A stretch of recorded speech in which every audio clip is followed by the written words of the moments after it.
तो क्या attack on Titan की मूवी जो इंडिया में अभी रिलीज हुई थी, क्या वो फ्लॉप हो चुकी है? ऐसी चीजें अगर आप लोग अपने मन में सोच रहे हो तो यहाँ पे आज मैं आप लोगों को इसका तो आंसर दूंगा ही, बट इसके साथ ही मैं आप लोग को एक ऐसी मानवा भी बताने वाला हूँ जो यहाँ पे लोकिज्म और भी साथ ही में बड़ी बड़ी मानवा से बेटर होगा। एंड यहाँ पे मैं कौन सी मानवा के बारे में बात कर रहा हूँ, अगर आपको इसके बारे में जानना है तो आप लोगों को इस वीडियो को शुरू से लेकर आखिर तक देखना होगा। एंड अब ज्यादा टाइम वेस्ट ना करते हुए इस वीडियो को स्टार्ट करें अपने सबसे पहले अपडेट के साथ। सो ऑफ कोर्स ये वही उस मानवा के अपडेट को लेकर आता है यहाँ पे आप में से काफी सारे लोगों का सवाल होगा कि मैं यहाँ पे किस मानवा के बारे में बात कर रहा हूँ। तो यहाँ पे मैं बात कर रहा हूँ शैडो स्लेव की मानवा के बारे में, जहाँ पे इसका नाम सुनकर यहाँ पे काफी सारे लोगों को गूज़बम्प आ जाने चाहिए, क्योंकि यहाँ पे अगर आप लोग इसका नाम पहली बार सुन रहे हो तो यहाँ पे आप इस सीरीज को अंडर एस्टिमेट नहीं कर सकते हो, क्योंकि ये one of the top novel में कंसिडर होती है। एंड यही जो शैडो स्लेव की नॉवल है इसका मानवा अडेप्टेशन पहली बार रिलीज होने वाला है, जो ऑफिशियली तौर पे 19 अगस्त यानी नेक्स्ट मंथ रिलीज होगा। और अब इसी मानवा के अडेप्टेशन के अनाउंसमेंट के बाद काफी सारे लोग यही सोच रहे हैं कि अब ये मानवा सभी को सरपास कर देगी अगर इसको यहाँ पे फेथफुल अडेप्टेशन मिला तो, क्योंकि अगर आप लोगों ने इसकी नॉवल रीड कर रखी है तो आपको पता होगा कि ये one of the top novel है। और यहाँ पे one of the top novel को अगर one of the top level की अडेप्टेशन मिली मानवा में, सो मानवा भी वैसे ही टॉप पे चला जाएगा और यहाँ पे ये बड़े बड़े मानवा को सरपास भी कर सकता है। लाइक लोकिज्म हो गया, द ग्रेटेस्ट स्टेट डेवलपर, यहाँ पे ये सारी मानवा को सरपास करने का ये दम रखता है। अब वैसे देखा जाए तो इसकी नॉवल के अंदर 2000 से भी ज्यादा चैप्टर है, बट जो इसकी मानवा होने वाली है तो उसके फर्स्ट सीजन के अंदर हमें 50 से लेके 60 चैप्टर देखने मिलेंगे, जो आई गेस बुरा तो नहीं है, बट हाँ पेसिंग कैसी होगी वो देखना इंटरेस्टिंग रहेगा। और हालांकि आपका क्या ओपिनियन है, क्या आप लोग इस मानवा को रीड करोगे या नहीं, वो आप लोग कमेंट में जाके बता सकते हो। बाकी इसके अलावा नेक्स्ट टॉपिक के बारे में बात करें तो वो आता है अपनी एक मांगा की न्यूज को लेकर। एंड ये मांगा की न्यूज और कोई नहीं, अपनी एमएचए की मांगा की बात कर रहा हूँ, जो हाँ अपनी माय हीरो एकेडेमिया की मांगा एंड हो गई, ये तो आप लोग पता ही होगा। और मैं यहाँ पे इसके कमबैक के बारे में बात करने नहीं आया हूँ। बेसिकली एमएचए के जो क्रिएटर है कोहे होरिकोशी, वो यहाँ पे अपना कमबैक करने वाले। एंड सैडली वो एमएचए के साथ तो कमबैक नहीं करेंगे, बट हाँ वो अपनी एक न्यू वन शॉट हॉरर मांगा के साथ कमबैक करेंगे, जिसका नाम है वारावाना दियो शिजिमा सान, जो होप करता हूँ कि मैंने इसका नाम सही से प्रोनाउंस किया होगा। बट हाँ इसी नाम की एक हॉरर वन शॉट मांगा को कोहे होरिकोशी रिलीज करेंगे 10 अगस्त के दिन, जिसके अंदर कहा जा रहा है कि हम लोग को टोटल 61 पेजेस देखने मिलेंगे, जो एक्चुअली में देखा जाए तो काफी सही डिसीजन लिया गया है, क्योंकि यहाँ पे होरिकोशी की जो आर्ट स्टाइल है वो यहाँ पे हॉरर मांगा के लिए काफी ज्यादा सूट करती है। तो हाँ उनके आर्ट स्टाइल में एक हॉरर मांगा देखना एक सपने से कम तो नहीं होगा, तो इसीलिए जितने भी एमएचए के फैंस है वो इस मांगा को जरूर ट्राई करना। बाकी इसके बाद ये तो हो गई मांगा न्यूज, बट अब हम लोग बात करें अपनी एनिमे न्यूज के बारे में। सो एनिमे के अंदर सबसे बड़ा अपडेट तो आता है स्टूडियो ट्रिगर की तरफ से, जो यहाँ पे अपनी बहुत सारी एनिमे की इन्फॉर्मेशन रिवील करने वाले हैं 31 जुलाई के दिन, जिस दिन होने वाला है ओटाकू कॉन का फेस्टिवल। एंड बेसिकली इसी फेस्टिवल के अंदर स्टूडियो ट्रिगर ने एक पैनल ले रखा है, जिसमें उन्होंने अनाउंस किया है कि वो अपने अपकमिंग प्रोजेक्ट्स को लेकर इन्फॉर्मेशन देंगे, लाइक उनका अपकमिंग फ्लैगशिप एनिमे प्रोजेक्ट, और इसके साथ ही में डिलीशियस इन डंजन का सीजन 2 का अपडेट, एंड साथ ही में साइबरपंक एज रनर्स 2 कब तक रिलीज होगा, शायद इसका भी अपडेट हमें ओटाकू कॉन में देखने मिल जाए। जो हाँ यहाँ पे स्टूडियो ट्रिगर की तरफ से काफी सारे अपडेट मिलेंगे, जो अगर आप लोग मिस नहीं करना चाहते हो तो आप लोगों को चैनल को सब्सक्राइब करके रख लेना चाहिए। अब हालांकि इसके बाद यहाँ पे एक ऐसे एनिमे के बारे में जरा बात कर ले जिसकी यहाँ पे किस्मत हद से ज्यादा खराब है, और यहाँ पे मैं जिस एनिमे की बात कर रहा हूँ वो आता है कोनोसुबा, जो आई गेस आप में से काफी सारे लोगों का ये फेवरेट इसेकाई एनिमे भी होगा। और अगर आप लोग इसके 4th सीजन का इंतजार कर रहे हो तो यहाँ पे आपके लिए एक अच्छी न्यूज है, क्योंकि सीजन 4 का न्यू टीजर विजुअल ड्रॉप किया जा चुका है, जहाँ पे वैसे तो इसका सीजन 4 आप लोग को 2027 में देखने मिलेगा, बट प्रॉब्लम क्या है, तो प्रॉब्लम ये है कि इसका स्टूडियो एक बार फिर से चेंज हो चुका है। हाँ फिर से कहने का क्या मतलब है, तो एक्चुअली में इसका स्टूडियो सिर्फ एक ही बार चेंज नहीं हुआ है, कोनोसुबा का studio literally multiple time change हो चुका है। और हाँ वैसे तो जब आप लोगों ने एनिमे देखा होगा तब आप लोगों ने रियलाइज नहीं किया होगा, बट एक्चुअली में कोनोसुबा का 3-4 बार स्टूडियो चेंज हो चुका है, जहाँ पे सीजन 1 से लेके सीजन 2 को यहाँ पे स्टूडियो डीन ने बनाया था,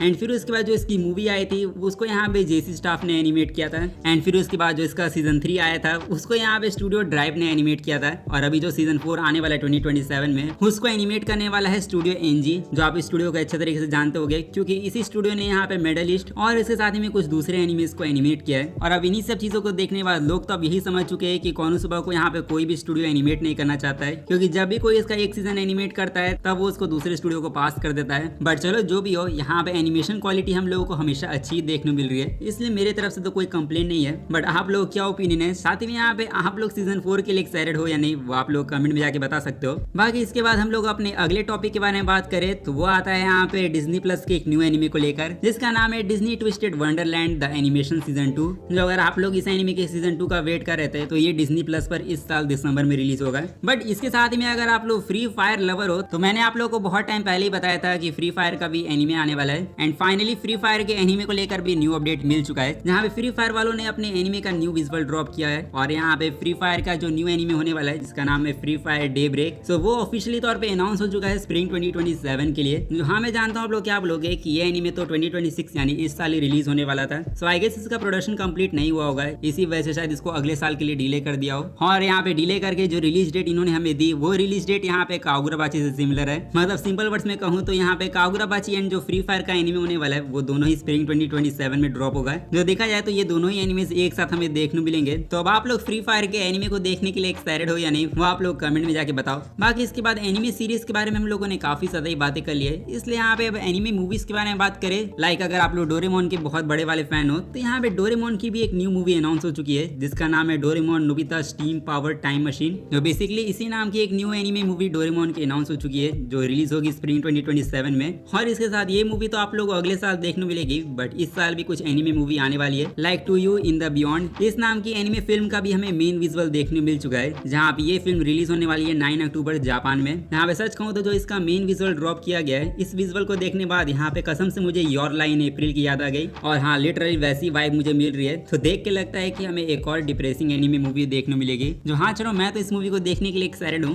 बट यहाँ पे इतना इंतजार तो होगा नहीं, इसलिए इस मूवी को छोड़कर हम लोग गिनतामा की मूवी के बारे में बात करें तो यहाँ पे जितने भी गिनतामा फैंस है उनके लिए मैं एक अच्छी न्यूज लेकर आ चुका हूँ। क्योंकि आप लोग पता ही होगा कि गिनतामा की इस साल एक रीमेक मूवी रिलीज हुई थी जो थी गिनतामा योशिवारा इन फ्लेम्स। सो यही मूवी इस साल रिलीज हुई थी थिएटर में, और हमारे कंट्री में तो ये मूवी रिलीज हुई नहीं तो हम लोग इसको देख नहीं पाए। बट अब थिएटर का चक्कर काटने की जरूरत भी नहीं है क्योंकि अब इस मूवी को OTT रिलीज मिलने वाला है, जहाँ पे नेटफ्लिक्स वालों ने ऑफिशियली तौर पे अनाउंस कर दिया है कि वो गिनतामा की जो रीमेक मूवी है वो 27 अगस्त के दिन अपने प्लेटफॉर्म पर स्ट्रीम करेंगे, जहाँ पे इस मूवी को आप लोग 27 अगस्त से नेटफ्लिक्स पर देख पाओगे। जो जितने भी मेरे जैसे गिनतामा के फैंस है उनके लिए तो ये काफी बड़ी न्यूज है। अब हालांकि यहाँ पे मूवीज के बारे में हम लोग बात कर रहे हैं और यहाँ पे अटैक ऑन टाइटन का नाम ना आए ऐसा तो हो ही नहीं सकता है, क्योंकि हमारी कंट्री के अंदर एनिमे मूवी बहुत जल्दी रिलीज होती नहीं है। एंड अटैक ऑन टाइटन के साथ भी बिल्कुल वैसा ही सेम केस था, क्योंकि AOT लास्ट अटैक की मूवी करीब 2 सालों के बाद जाकर इंडिया में रिलीज हुई। एंड इतने टाइम बाद जाकर इस मूवी को जब इंडिया के अंदर रिलीज किया गया तब यहाँ पे आपका सवाल यह आता है कि इस मूवी ने कितना कलेक्शन किया, क्या ये मूवी चली भी या नहीं, क्योंकि काफी सारे लोग इस मूवी को देखना चाहते थे बट उनके एरिया के थिएटर में ये मूवी रिलीज ही नहीं हुई। जिसपे काफी सारे लोगों ने गेस किया था कि अगर इस मूवी को लिमिटेड रिलीज मिल रहा है तो शायद ये मूवी फ्लॉप ही हो गई होगी। बट सच कहूँ तो नंबर्स को देखकर तो ऐसा नहीं लग रहा है, क्योंकि लास्ट फ्राइडे जब ये मूवी रिलीज हुई इंडिया में तब इस मूवी ने फ्राइडे सैटरडे संडे यानी वीकेंड्स के अंदर करीब 70 लाख का कलेक्शन किया इंडिया में, जो एक्चुअली में बुरा नंबर तो बिल्कुल भी नहीं है। मेरे हिसाब से तो ये बॉक्स ऑफिस इंडिया के अंदर किसी भी एनिमे मूवी के लिए काफी अच्छा नंबर है। लाइक सीरियसली हम लोग एक ऐसी मूवी के बारे में बात करें जिसका प्रमोशन यहाँ पे ना के बराबर हुआ है एंड साथ में इसको काफी ज्यादा लिमिटेड रिलीज मिला, और इसके अलावा इस मूवी को जो इतना ज्यादा लेट रिलीज किया गया इंडिया में, तो उस हिसाब से देखा जाए तो मैंने तो उम्मीद की थी कि ये मूवी से 20 से 30 लाख की कमाएगी, बट 70 लाख का कलेक्शन अभी तक इसने कर लिया है। तो आई गेस 1 करोड़ का तो कलेक्शन ये इंडिया में कर ही लेगी। तो मेरे हिसाब से तो अगर इस मूवी को इंडिया में अच्छे तरीके से रिलीज किया जाता है तो शायद ये मूवी 3-4 करोड़ तक भी कमा सकती थी। बट चलो जो भी हो, इस पर आप लोगों क्या ओपिनियन है वो आप लोग शेयर कर सकते हो, और इसके अलावा आप लोग इस मूवी को देखने गए या नहीं वो भी आप लोग बताओ। बाकी इसी के साथ आज की इस वीडियो को हम लोग यहीं पर एंड कर सकते हैं। सो अगर आप लोगों ने इस वीडियो को यहाँ तक देख लिया है तो अब आप लोग का एक ही काम बचा है, जाके इस वीडियो को लाइक कर दो एंड चैनल को भी जाके सब्सक्राइब कर दो फ्यूचर अपडेट्स के लिए। बाकी मैं मिलूंगा आप लोगों से नेक्स्ट वीडियो में, तब तक के लिए सायोनारा एंड पीस आउट।